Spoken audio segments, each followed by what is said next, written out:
പിന്നെ അതിന്റെ പിന്നിലും ചില ഫാക്ടർ ഉണ്ട്. എനിക്ക് തോന്നുന്നു അത് മനസ്സിലായിക്കൊണ്ട് എനിക്ക് പറഞ്ഞിട്ടുണ്ടാവും. ഉമ്മൻചാണ്ടി ആണെങ്കിൽ നടക്കില്ല. ഈ പറയുന്ന പോലെ പവർ ഹൈവേസ് എല്ലാം തന്നെ നടപ്പിലാക്കിയത് പിണറായി വിജയനാണ്. പിണറായി വിജയൻ പറഞ്ഞാൽ നടക്കും. കാരണം കുറച്ചുകൂടി ഇപ്പൊ നമ്മൾ ചില ആളുകൾക്ക് എന്ന് പറഞ്ഞാൽ ഒരു കമാൻഡിങ് പവർ കുറെ കൂടി കൂടുതലായിരിക്കും. അതുപോലെ അധികാര കേന്ദ്രീകരണം നടക്കുന്നവരൊക്കെ പറഞ്ഞ ഒറ്റടിക്ക് കാര്യം മനസ്സിലായ. ഇപ്പൊ പണ്ട് നിങ്ങളോട് ഉദാഹരണം പറയാം. അതായത് നമ്മുടെ ലല്ലു പ്രസാദ് യാദവിന്റെ ഭാര്യ ഭരിച്ചിരുന്നല്ലോ, രാബ്രി ദേവ്, ബീഹാറിൽ.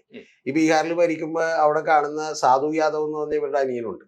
ഈ അനിയൻ വന്ന് അവിടെ ഫ്രണ്ടിൽ വന്ന് പുൽത്തകടിയിൽ വന്ന് ഇരിക്കും ബംഗ്ലാവിന്റെ. അപ്പോൾ ഒരുപാട് പാവപ്പെട്ട ഗ്രാമീണരായിട്ടുള്ള, നമുക്കറിയാലോ ഷട്ടൊക്കെ ഇടാത്ത പാവപ്പെട്ട ഗ്രാമീണരായിട്ടുള്ള ആളുകൾ വന്ന് അവിടെ വന്ന് നിൽക്കും. അപ്പോൾ ഒരു ദിവസം എന്ന് പറഞ്ഞാൽ ഒരു സ്ത്രീയും അവരുടെ മക്കളും കൂടി 2-3 മക്കളും 3-4 മക്കളും കൂടി വന്ന് അദ്ദേഹത്തിന്റെ കാലിലേക്ക് വീഴാണ്, സാധു യാദവിന്റെ. അപ്പൊ എന്താ കാര്യം എന്ന് ചോദിച്ചപ്പോ എഴുന്നേക്ക് എന്താ കാര്യം എന്ന് ചോദിച്ചു.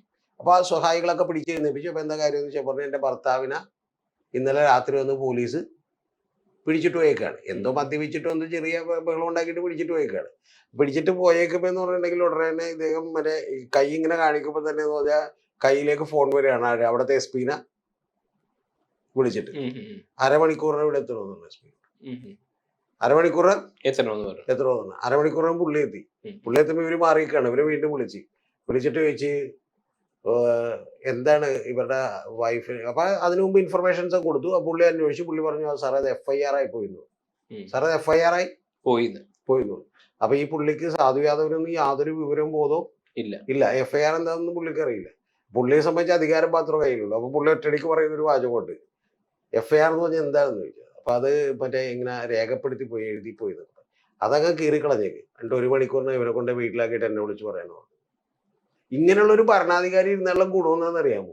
അവരെല്ലാം മറന്ന് എന്ത് ചെയ്യും, വർക്ക് നടക്കും. കാരണം ഈ ഒരു ഒറ്റ കമാൻഡിന് വലിയ പ്രാധാന്യമുണ്ട്. ഞാൻ പറഞ്ഞ പിണറായി അതുപോലെ അറിയാൻ പാടില്ലാത്ത ഒരാളല്ല. പക്ഷെ പിണറായിയുടെ കമാൻഡിന് ഇതുപോലെയുള്ള പവർ ഉണ്ട്. ഇതുപോലെ ലല്ലു പ്രസാദ് യാദവ് ഇരുന്നപ്പോൾ ഞാൻ ഇപ്പോഴും ഓർക്കണ്ട, IIM അഹമ്മദാബാദിൽ അദ്ദേഹത്തെ പ്രസംഗത്തിന് വേണ്ടി വിളിച്ചു. എന്താണെന്നറിയാം, ഒരൊറ്റ കൊല്ലം കൊണ്ട് റെയിൽവേ ലാഭത്തിലായത്.